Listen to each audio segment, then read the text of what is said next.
Ang Saab Just 39 Gripen nag-offer ng mas murang eroplano para sa acquisition project ng Pilipinas. Ito nga po mga idol ang posible ring mapili para sa multi-role fighter acquisition project ng Philippine Air Force.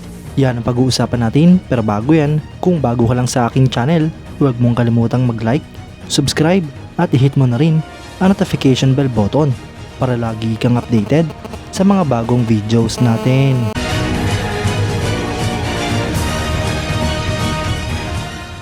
Dahil sa isyu nga po ng mahal na presyo ng 20 units ng mga brand new na F-16C or D Block 70 Vipers mula sa Estados Unidos para sa Philippine Air Force, ay dito nga po nakakuha ng tiyempo ang Saab's Just 39E or F Gripen na pwedeng maging advantage para sa kanila dahil mas mura nga po ang kanilang in-offer ni aeroplano para sa ating bansa.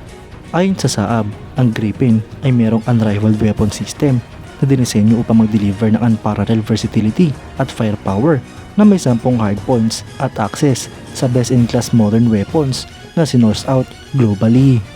Ang Gripen nga daw po ay nag-offer ng unmatched flexibility sa mission execution.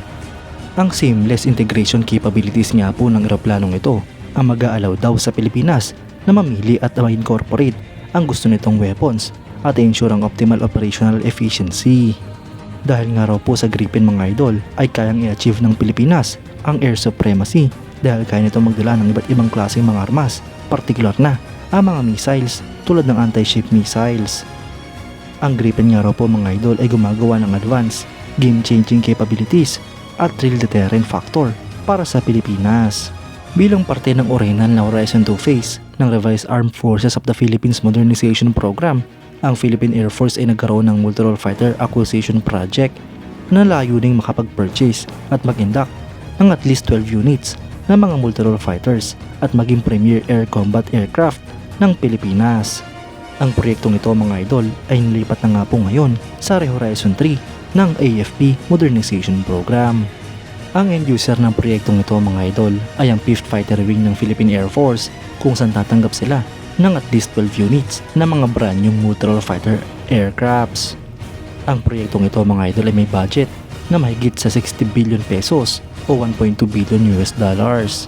Sa ngayon mga idol ay wala pa nga pong winning proponent sa proyekto dahil mamimili pa rin ang Pilipinas sa Saab Just 39 Gripen ng Sweden at F-16 Viper ng Estados Unidos. Mga idol, bagamat wala pa nga pong napipili ang Pilipinas para sa magiging fighter aircraft ng ating bansa, ay marami na nga po ang usap-usapan at matutunog na eroplano na mapipili para dito. Sa ngayon mga idol ay nasa stage na nga po tayo ng pagandahan ng offer mula sa iba't ibang mga bansa na posibleng mapili para sa proyekto.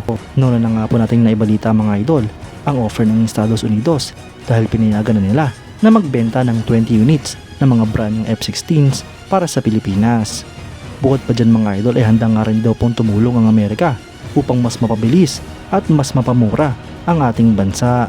Sa kabilang banda naman ang offer ng Saab Just 39 Gripen ang mas murang eroplano, mas mabilis na delivery at mas maraming units na pwedeng mabili ng ating bansa.